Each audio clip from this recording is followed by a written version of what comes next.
Hey, welcome back to the Legend of Jiggles. We've, Caleb has cursed this run multiple times already. I believe what we need to do is... Fucking asshole, goddammit. Is, what we need to do now is, besides the ghost ship, the two other treasure pieces that we need. I think we needed Beetle's pair so we can actually use it. I believe was the idea behind it. Something like that. What the fuck is wrong with my Switch? I don't know. So I think as soon as we get the, I think we need like 2 pairs, but I'm gonna get like 5 just in case, because we don't need the bait. I don't think we, or maybe, I don't think we need bait anymore. We're missing 3 treasure shards, and we only have 900 rupees. So we're basically short 300 to be able to pay for all of them. Which is upsetting.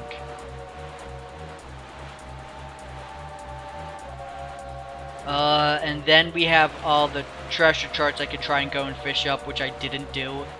Because I kept forgetting about this game. What the fuck is I'd like to thank Terraria for that, and Phantasy Star Online too. I streamed every fucking day for Terraria, you know? You did good. I got one follower. You know, I call that a win. I call that a dub, even if he doesn't ever go to the stream ever again. I call that a dub.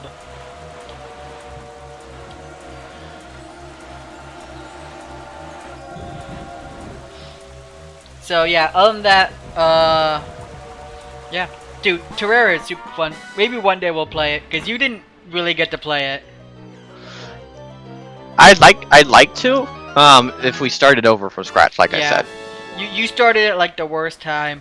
If you and I were to play it, we would probably straight up, probably not go on master mode.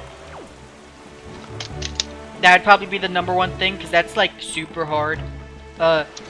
Here's the thing. So in Terraria, there are multiple modes, as you can tell. There's master mode, which is the new hard, super difficult mode. There's expert mode. And then there's normal mode. So the real difference between like normal and expert is bosses. Sure like all enemies have more HP and do more damage. But I believe so what happens is in normal mode, in expert mode, one of the big differences is in expert mode, all monster drops or have a doubled increased chance of dropping an item. So like in normal mode, it'll be like, oh, a 1% chance to get this item. But in expert mode, it's doubled, so it's 2%, which is really helpful. You know, just because a 1% chance fucking sucks dick and 2%'s vastly superior to that. Yeah. So there's all of that. That's one of the big changes. Another one of the big changes is how bosses fight. Is that some of the bosses actually get different forms and different ways of attacking. So like in normal mode, it's actually really easy because a lot of the bosses don't go through their second or third forms at all. What the fuck happened to my Switch? It is like dead. Did you not charge it? It's on the fucking base stand. Is it not plugged in? It is plugged in. It was fucking working before I left to go outside. No, no.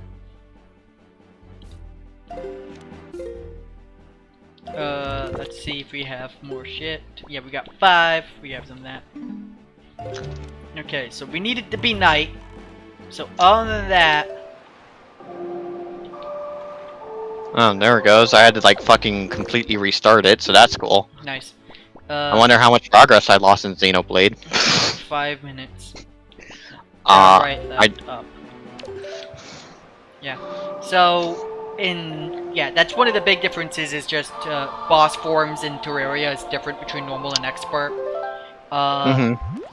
So you want to play like on expert so you can get the actual boss fight. Another thing is in expert mode, bosses have boss bags. You know, like you kill a boss, it drops a bag that you can loot for free items and shit.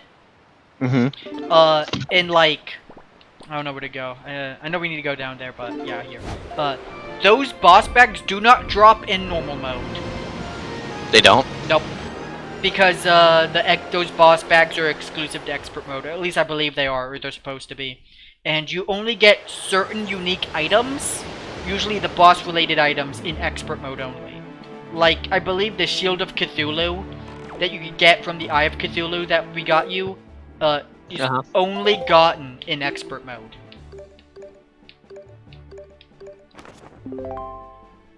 Yeah, bottom left. Fuck. And that's just the thing. I have to redo this quest. Fuck. Up, left, right. Oh, right. Oh, that's such a bitch. Yeah. So that's one of the main differences is getting those boss bags, and because of that, some of the items you get in expert mode are exclusive to expert mode. So it's just better to play expert mode so you can get those boss bags, because that gets you money and items and like shit that you wouldn't get in normal mode. Yeah. And that's mainly the reason why. And here's the thing, like normal mode's so goddamn easy. Like I saw someone upload a video of him and a friend who has never played Terraria before beat the entire game in under 24 hours. Like, I think they did, like, in a single stream. And they were, like, underprepared and underleveled for every fucking boss, and they were able to easily beat it. The issue I had with Expert when you guys told me to play that by myself, Yeah. I was getting fucking destroyed by the base enemies. Yeah, that's it's how like, it is. Come on. I'm on my first night. Yeah, that's how it is. Like, that's how Expert is like, as soon as you get, like, any form of armor, you're like, oh, this is fine. Like, if you had, like, 400 health and no armor, you would actually, like, take 6 hits to die or something. But I had wooden armor. Yeah, here's the thing, though. Like, if you are normal, though, you wouldn't have died a single time. There's, like, a difference of, like, oh, I'm actually dying at least a good amount of time, or not dying at all. Right? So there's, like, actually no challenge. That's, like, it's, like, the difference between, almost the difference between critical mode in Kingdom Hearts and proud mode in Kingdom Hearts. Because a lot of people can play through proud mode in Kingdom Hearts and not die a single time. Well, that's because the issue of proud mode is the balancing on it. Yeah. Doesn't necessarily make it harder. It just makes it take longer for you to kill it. Yeah. Because you do less damage, enemies have more health. Yeah, yeah. And they do more, I guess they do more damage technically, but it's not very noticeable. Yeah. It's just that's how it kind of works a little bit. Like, at least how I feel like it is for Terraria. And the thing with critical mode is it's a everything's a glass cannon at that point. Yeah, yeah. You are dealing so much damage. They're dealing so much damage. It's just but, okay. Like, if you just want to live, good. but if you want to live in critical mode, you have to learn how to dodge attacks and shit. Right. Yeah, and that's what because that's everything's what I feel a fucking. like, yeah, and that's what I feel like it's like expert mode is like in Terraria, is that it requires you to learn how to dodge attacks, and that's basically what I'm trying to say. Yeah. And that's why I compare the two, is because it's like, oh, you have to learn the, like, bosses and how to dodge attacks and shit. And that's how I think of it. And I think it's, like, really good to play expert mode, like, your first time playing, but, like, if you really just need to learn how to play the game, it's better to go normal. But, like, you can beat the game in, like, especially if you know what you're doing, in, like, little time. Fuck off those birds, goddammit. This is where I bought more than just 2 pairs. Oh yeah, you needed pairs, didn't you? Yeah, I bought pairs, and now we have to kill these birds. Because they're just sitting up there, and if you fly up there as a bird, they attack you.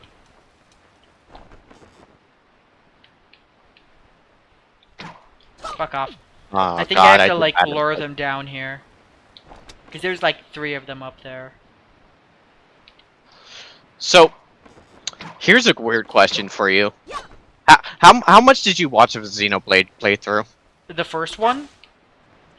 I want to say all of it, because I think I watched all, or at least all of Chugga Conroy, and then a while back, Nico did a Let's Play of it, and I think I watched all of it for both of them, but I don't remember until you start talking about it. do you know... You know how far it is from when you get Milia and Riki to when you get the 7th party member? A while. Like, you're not there yet. Like, I don't think. Did you just get Ricky? Oh yeah, I just got Riki. Oh yeah, you're nowhere near that shit then. As soon as you get Riki, so many quests open up. Yeah. So I'm questing. Like I've been questing all fucking day when I didn't go outside. How But do I get that fucking bird?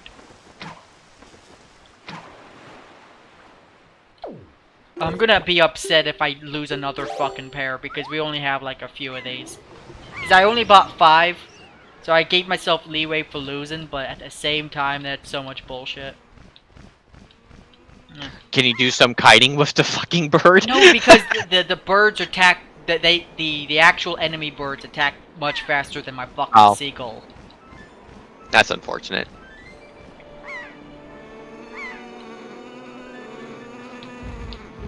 Okay, I did it. Okay, if you do it fast enough, you're fine. So, for Xenoblade, who's the best tank? I think it's Dunban or Ricky. Depends on how you play. Okay, for the AI to play as. Oh no. What the Does fuck?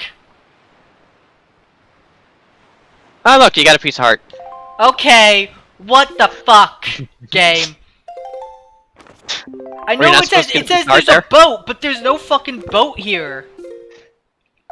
It's like, oh, there's supposed to be a boat around here that we can attack. And I don't see no boat. Oh, there they are. There's supposed to be a boat we attack. There's a golden boat on the map that says that's what we have to do to get it. Oh. And I'm like, okay, I don't see one. And now I do. They're right over there. So that means we did all that for a piece of heart. Which is kind of fine, because I kind of want to try and get them all. But like, and we got a heart, we got an extra heart because of it. I'll take it. That's fine.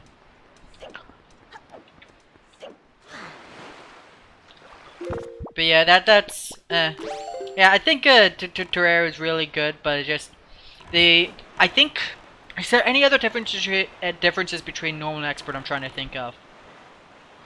I don't think there is really. It's mainly boss drops, boss forms, and slightly more damage and item drop rates. There's like nothing real exclusive to it. Yeah.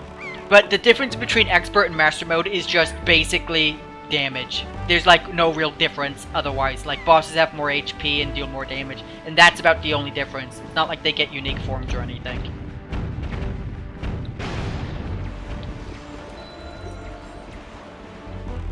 Yeah.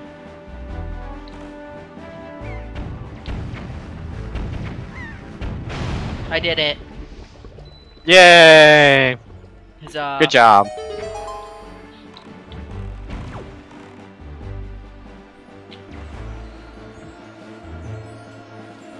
Anyways, yeah, Terraria is real fun. I didn't try. I'm kind of sad because they added a golfing thing, a golfing mini game where you can make your own golf courses, and I didn't try that yet. But I will say, playing the game by myself was a lot easier than playing with Paul because Paul's really bad at the game. Didn't help you play the one class that expects you to play the game. Because here's the thing, there are 4 classes in the game. Fuck. There's melee, which basically gets a bunch of HP. There's not a bunch of HP, gets a bunch of defense. There's range, which gets the second highest defense, but gets one of the best DPS outputs in the game. There's mage, which is a very technical class that's kind of difficult or easy to play depending on which items you use. And there's summoner, which is the easiest class to play as, but the class gives you the least amount of defense in the game. And the reason they do this is because they expect you to just dodge attacks the entire time. Because you don't do literally anything else. Yeah, you summoned a bunch of creatures to fight for you, and so the game's like, you get no defense because you can focus on straight up dodging attacks the entire time, right? It's like, oh, you summoned 10 fucking monsters to fight for you. that means you don't need to pay attention to the fight besides just dodging attacks. Paul never figured that out. I mean, he did, I told him, but he never learned how to play the game, so a boss fight would start, and then Paul would die shortly after. And so I would basically have to solo a boss fight. And that was how we played the entire game. So sad. Yeah, I mean, to be fair, I also noticed that because even I wasn't much help. Yeah, well, you have an excuse of, this is the first time, I just bought the game 5 minutes ago. And I'm also playing on Master Mode for the first time I'm playing this game. And I also don't know what I'm doing. And I'm like, okay, you get an excuse, you get a pass. But Paul has beaten, with me and Alex, before the entire game on Expert Mode. He's beaten the entire game before. And I'm like, you have no excuses. It's funny because I remember playing with both Alex and Paul, and I didn't realize it until now, but they both of them also died a lot. They would typically die, and I'd be like, I guess I'll just survive until you guys come back so we can fight the boss together. But that happened a lot back then, and that's upsetting. Oh, I have to go to the east. That's that boss fight. That's that entire boss fight. Not boss fight. That was the entire game. Was that every boss fight they would die, and it happened again when we were playing Master Mode. Every time we would play, Paul would just die, and I would have to fight the boss by myself, and usually beat it before he comes back. Heck, we were grinding for money by fighting bosses that we were over-leveled for, and he would still die to them. Like we were, we were like, oh, we're over-geared. Let's fight this boss. We've beaten this boss 3 times already, but we're fighting it again so we can get money, so we can, you know, buy stuff in game. And then Paul would die to that boss still. I'm like, you have better gear than the boss gives you. How are you still dying? I mean, I was still dying in those circumstances. Yeah, but that's because you don't know how to play the game. Like I said, you get a pass. Paul doesn't. If you've beaten the entire game before and know how to play the game and understand it, you don't get a pass. Right? Like, it's like, oh, wow, I'm playing Master Mode, Extra Master Mode, which is, I get to fight all the same bosses, but now they get more HP because Paul doesn't get to do enough damage to make up for the fact that the bosses have more HP in co-op mode. What the hell is this? Did we do this? I don't think don't think you did. Yeah, me neither. Yeah, I think that looks new. It looks sort of new because there's a giant shiny thing, but I also feel like I've been to this island, but I also don't know if I have. It's been a while. But yeah, that was all of Terraria Master Mode with Paul. My favorite was like, oh, let's go fight the final boss. I know his strategy. Paul doesn't do the strategy and then consequently dies and I have to beat it myself. That's so sad. That was the boss. That was how the game worked. There we go. Yeah. And that's what happened, and that's why it's upsetting. Yeah, we definitely haven't done this. And I'd like to restart it, because then I'd be able to learn how to play the game and actually contribute, because I just felt bad every time I played. Yeah. Because I'm like, you guys are getting me all this gear for me, and I'm like, that's cool, well, here's the thing, all the gear we got for you was shit we weren't gonna use. And was shit we already used, right? So it's like, oh, we already used this crap, we're not using it ourselves. But it just felt bad, because it's not that like, okay, this is supposed to be a game where you craft your own shit, right? And I'm like, I haven't done any crafting. Yeah, it's because we already had all the shit, and we're like, well, it's already made too, because we used it. Oh, I have to bring the other one with me. God, Melly is such a weird mage. Yeah. Xenoblade Chronicles Definitive Edition's a weird game. Dude, it's a good game. Yeah. Like, it's one of those, if you've never played Xenoblade like, oh Chronicles, look, it's Xenoblade Chronicles 2 shit, and I'm like, that's definitely not in the original, and it wasn't. No, I didn't think it would be either, but I'm like, could this have been? I guess it's possible it was. I don't know, that's fucking weird. because that was. I don't even know who the guy is. Like, I have very like, important. That's why I laughed. I have Fuck suspicions. I have suspicions based on the necklace, but I like. Here's the thing. I thought between Xenoblade Chronicles 1 and 2, there was absolutely no relation whatsoever, except for the name of the game. Oh, you didn't? Okay. I saw the, like, last episode of KZX playing the game, and when they did a scene, I clapped, because I'm like, ha! That's Xenoblade Chronicles 1 right there at the end of Xenoblade Chronicles 2. Because here's the thing. Here's the only thing I know. I know there's one guy in Xenoblade Chronicles 2 who uses like the Monado moves. So like, but I thought that was just a reference. No. Fuck off. I Dan, didn't really. like because the two worlds are like completely different. Or at least it seems like that to me. It's gonna be great because they didn't do this at the end of Xenoblade Chronicles 2. They do it only at the end of Xenoblade Chronicles 1, and it's so good. I fucking missed. But I'm so excited. Oh, I don't. Here's the thing. You're gonna miss it. You're gonna miss out on the cool fucking Kino thing they do. What do you mean? So...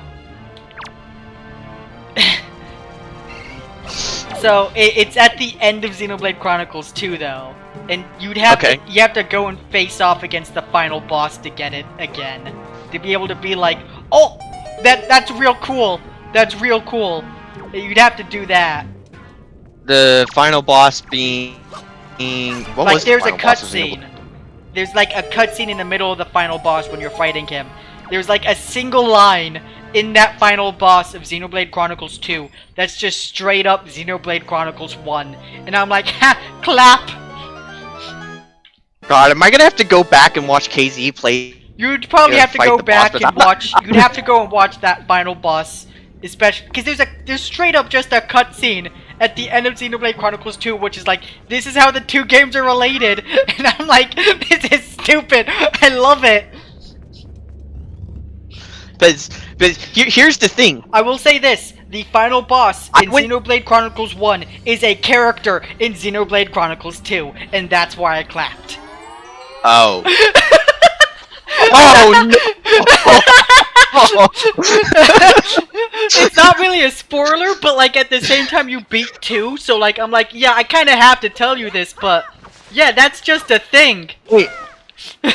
I'm not gonna tell you. I'm not gonna tell you who it is. I'm trying to remember what the final boss of Xenoblade 2 is. I'm not saying it's the final boss of Xenoblade 2. I'm saying there was a character in Xenoblade Chronicles 2 who is the final boss of Xenoblade Chronicles 1. See, the only thing I could think about that is the old guy who's like ruling whatever the paradise is called, Elysium. Yeah. And but I have this weird feeling. I think I remember him having silver hair, so I think that's Alvis, but I don't. Oh, you're even more wrong than before. Like that just seems like. But here's the thing, Alvis. I don't want to tell you who Alvis is because that's a spoiler. But it's like real fucking Kino when you think about it, and you're like, oh, this is real good. Because okay, so here's this. Here's my thinking on this. Yeah. Right. So Alvis has the same. In the definitive edition, he has the necklace that has the same symbol that. We know where Pyra/Mithra has. Yeah. Which don't they share the same symbol that whatever his face has? The evil dude. I don't even remember his fucking name. Yeah, the guy, the other one who's the other sword, right? And the other sword uses Monado moves. Like I remember one of his move names literally being like Monado Buster, right? Yeah. So I remember people in the comment section of KZ talking about that, but I'm just like, oh, they just did this to put a reference into Xenoblade 1. No, it's like the one thing that links the two games together. So it's that guy links the two together? Well, him and Mithra, or what's it name? Not Mithra or Pyra. The other one, the green-haired one. Green-haired one? Oh, when the two combine. Yeah. I don't even fucking know. Numa. I think it was like Numa A or something. I fucking missed. Are you kidding me? But There's more than one? But Oh, that's bullshit. oh, you're gonna get attacked by that bird. No, I'm not. Yeah, I missed. this was the one that you hit with you hit like 3 or 4 Go of them. bird!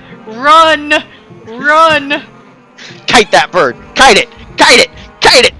I am Don't bird! run into it though. Fuck. Actually looks like you guys were just hanging out together. Yeah. So, good thing I have more than one. So I guess I just have to kill these. But Fuck you.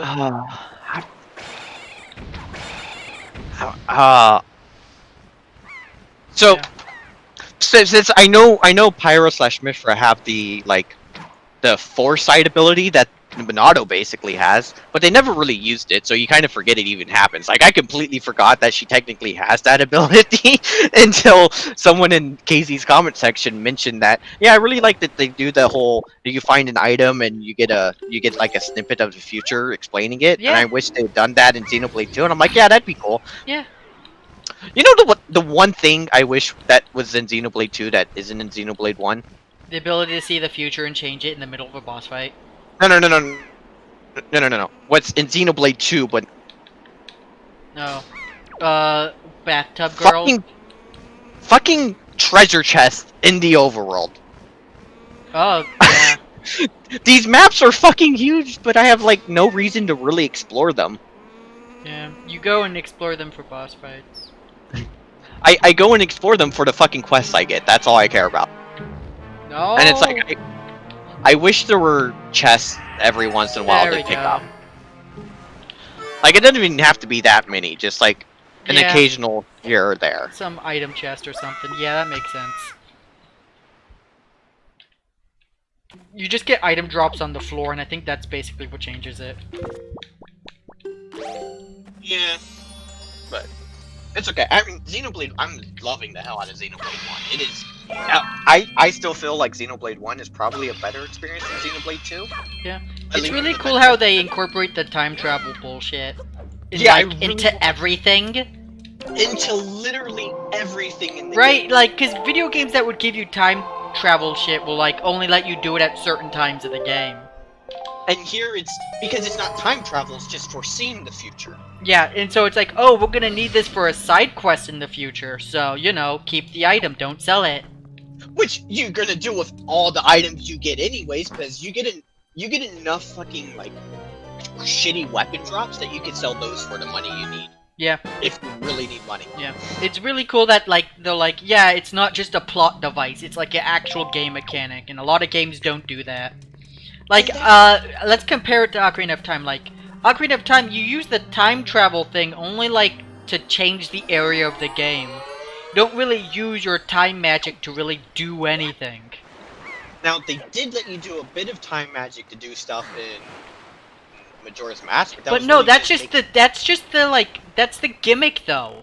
That's not like you, like, making someone older Yeah. or younger, or, like, foreseeing what happens in the future. That's just, like, oh, I go back in time. It's, like almost the same... Yeah, what you just said about older or younger. Here's an example in Xenoblade 1. There's a... it's like one of the earlier quests you can get. Yeah. In Colony 9. Between these two young girls. Like, they're probably, like, 10, 12 at most, right? Yeah. And you might recognize, you might not. They're fighting over which guy is better, Reiner. Yeah. And the whole quest, it's a quest that expects you to, you know, play through the entire game to complete. But as soon as you get the quest, you see in the future to when these two are like young adults, like probably either 16, anywhere up to like, and you see that this fight has sparked like a whole like complete like fight between them to where they hate each other in the future. Yeah. So you're trying to show that they can be friends. That like you can be friends and still like different guys, you know. Yeah. And that's the whole quest line, is getting your friendship up first between Ryan and Shulk, and then between 2 female party members. Yeah. I remember that. And that was really interesting because it's like that was the first quest that used the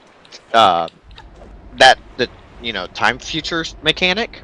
Yeah. In the game when I played it for my experience. And that was so interesting because it's like this is showing these 2 young girls in the future, like at least 10 years from now. Yeah. Like, and you're going, and Shulk is going, oh shit, I should do something about this, because this is going to ruin the relationship that they've had forever. Yeah. Yeah. That's why it's like cool. It's like it's incorporated in like side quests like that, and it's incorporated in like, oh, you picked up an item off the ground. It's like, oh, someone's gonna need 10 of these items in the future. Oh, I should go and collect 10 of them right now because I know where they are. Yeah. Or, yeah, oh no, this boss is about to is. do a move that's gonna one-shot one of my teammates in about 5 minutes, but I can stop that from happening.